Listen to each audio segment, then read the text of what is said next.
Welcome back to Georgina Life. So, have you seen something strange in the skies over Georgina? You're not alone, because we have here someone to kind of talk about a little UFO talk. Well, Rod Urquhart, you are like the supreme UFO expert. well, thank you, Linda, and hi, Grant. Lovely to see you, Good to be back on. I just wanted to say there's a lot of UFO sightings around Lake Simcoe, especially the South Shore and in Georgina. They've been going on now for a long, long time. Before I start, I just want to mention this painting, which my brother-in-law, Sam Logan, did. He's a famed artist living in Vancouver, better known as Gastown Sam. But if you look at the intricacies of that painting, you can see that he's got the UFO actually sucking the water out of Lake Simcoe, which is a phenomenon that's been going on for years. Okay. Nobody knows why, but the water's being sucked out of Lake Simcoe by these UFOs. Now, that may sound a bit off the wall, but when I get going, you'll understand what I'm talking about. So, Sam did that drawing for my book, More Tales for the Outhouse. If you can flip it to where the to the page. Yeah, to the page, and you'll see that. There you Okay. go. I'll grab that one. Yeah, for and a that camera. book, Grant, if you can hold it up, The Missing 7 Hours. Yes. You had your hands over the. Whoops, sorry. The Missing 7 Hours is about a Georgina couple. They aren't named. They use a pseudonym in the book, but they're known as George Armstrong and his wife. Now that book came out in '76.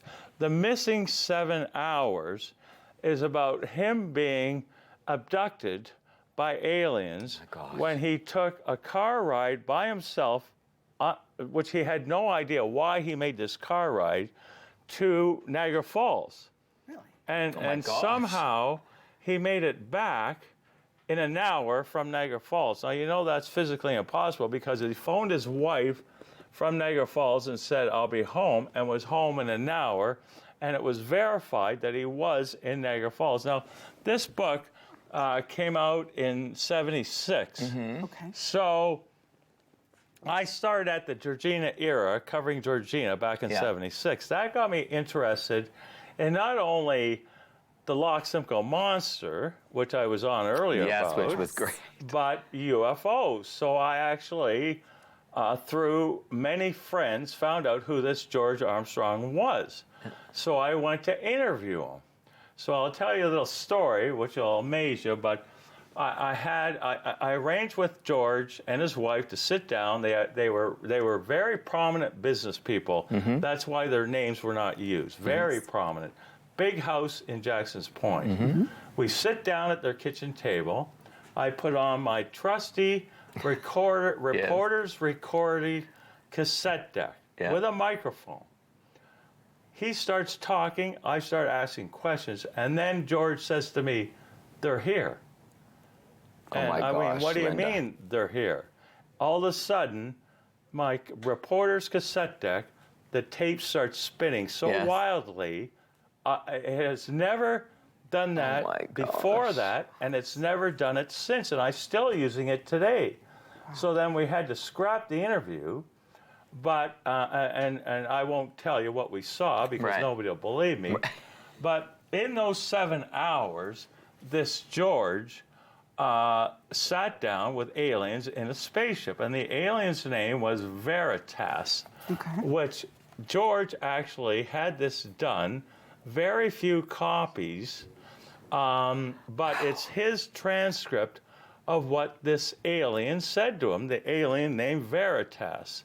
And as like it's called Beyond the Seventh Ring, which is where the planet where Veritas actually comes from, and the planet's name is Clarion.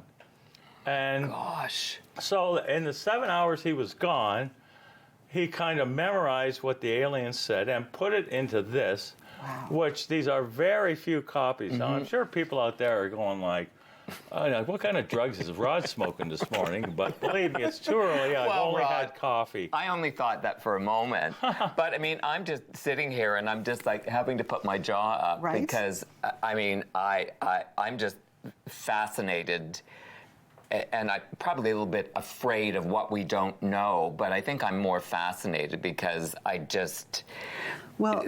always believed there was something more. I know. And we don't have a lot of time left. So you wanted to talk about TESA. Yeah.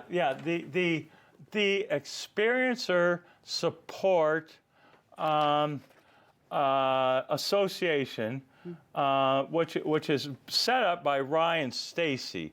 Ryan Stacy is a licensed private investigator and an active Canadian disclosure ufologist.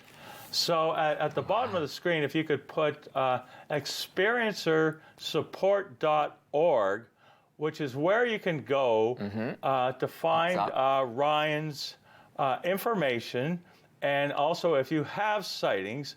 And Ryan also has annual reports that come out because, there's over 500 sightings in Canada a year, and he checks them all out. Oh, gosh. We got 30 seconds. You've got a LockSincoMonsterQuest.com. Oh, yeah. I wanted to mention, since I was on, there's a new website that's been launched. Okay. It's LockSimcoMonsterQuest.com. Oh. Okay. Now that's I got to wrap. We have so much to talk about, but not enough time. Georgina, please do not go away, because we have so much more coming up on today's Georgina Life.